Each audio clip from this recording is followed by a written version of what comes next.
Now that you've created a course in MyMathLab, it should be visible on the left-hand side of the screen.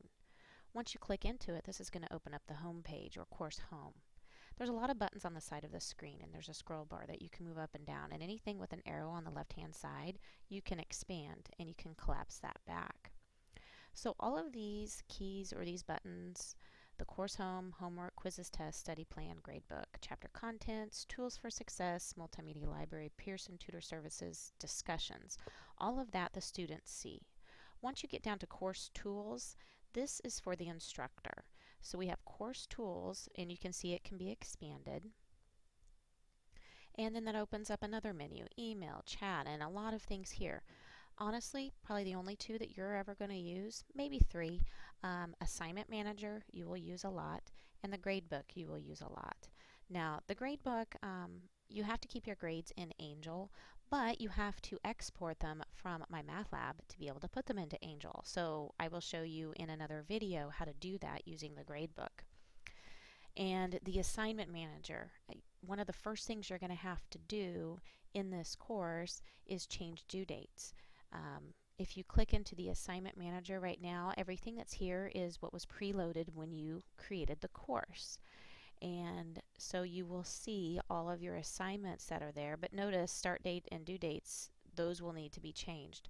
So I will talk about how to do that in another video as well. This video is just to get familiar with what you're going to see and how to navigate through the MyMathLab. The course roster.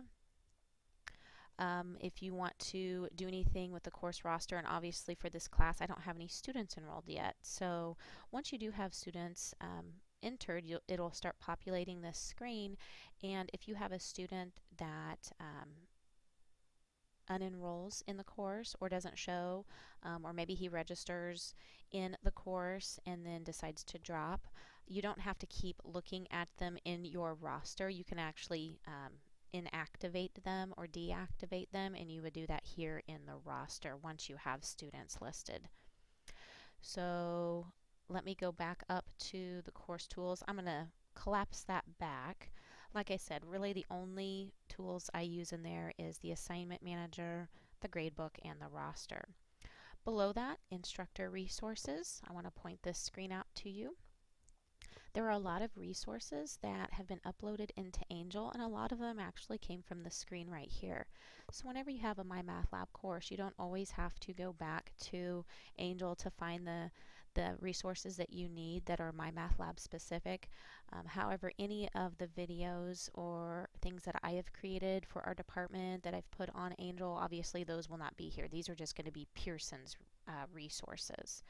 So one thing I definitely want to point out to you is the worksheets for classroom or lab practice.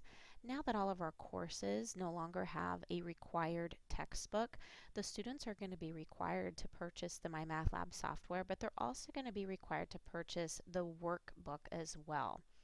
And so I'm showing you this link because this could be helpful for you if you want to print off your own copy. If you don't have a copy of the workbook and you want to see what the students are going to see, this is a PDF of the entire workbook. You can click on any chapter and scroll, and it'll be exactly what the students are going to have in their workbook.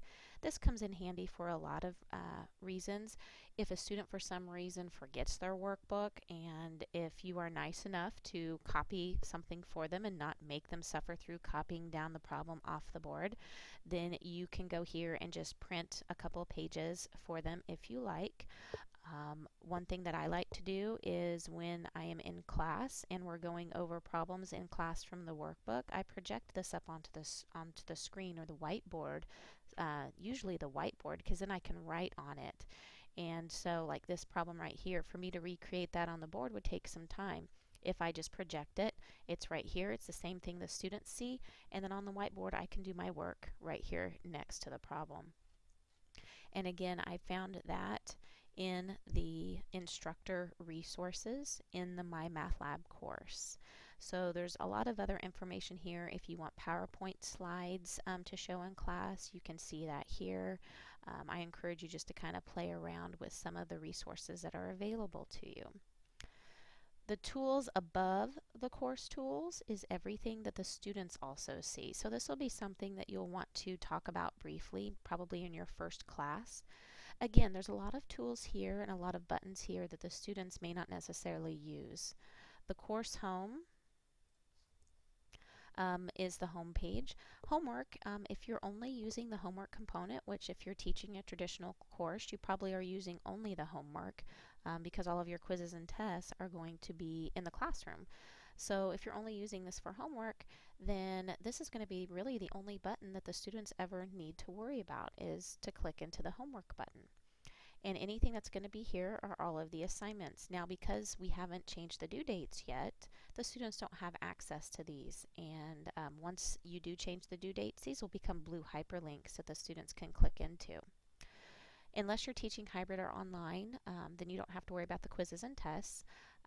If we click into this, there's going to be some sample problems, and notice it does say sample, tests, and quizzes. This is something that is included in the course from Pearson, but this does not affect their grade at all, and it is totally optional. So if the students want to click in there, they can, but it's not going to affect anything. The study plan, again, you can play with this if you like. If the students want to do extra problems, they can do them here in the study plan. Again, not tied to any grade, it's just more for them to get more practice. The gradebook, the official gradebook is an Angel, so this gradebook isn't going to necessarily be their grade because this is only their homework component. So this is only going to end up being 10% of their grade anyway. So if they have an 82 here, that doesn't mean they have an 82 in the course. So this is the gradebook feature for traditional courses is simply going to be their homework average. Chapter contents, this is the ebook. So if the students want to go to the ebook, or if you as the instructor want to go to the ebook, then all you have to do is click into whatever lesson that you want and then click on multimedia e-text. There's also video presentations. The students can look into that if they like. This would be something that I would show them. So if they're still struggling with the content and they just need another explanation when they're sitting at home in front of their computer or in the tutoring lab, then they can click into the video. If they want to read the book, they can do that. And if they want to practice problems, they can go to the study plan. Also, you'll see right here worksheets for classroom lab practice. Same workbook we were talking about earlier, the students also have access to this. So what that means for them is they can print their own. If they forgot their workbook and it's before class and they have 10 minutes, they can run to the tutoring lab, log into their MyMathLab course, click on worksheets for classroom or lab practice, and print what they're going to need. They could also print this at home if they like. So I'm going to go ahead and collapse those. Tools for success, again, encourage students to look through these, but they probably won't. Multimedia library, you can look at video lectures, PowerPoints, test prep. There's just so much information here, but honestly, students are going to come in and they're going to click on homework, and that's pretty much going to be the only button that they will need to use in MyMathLab.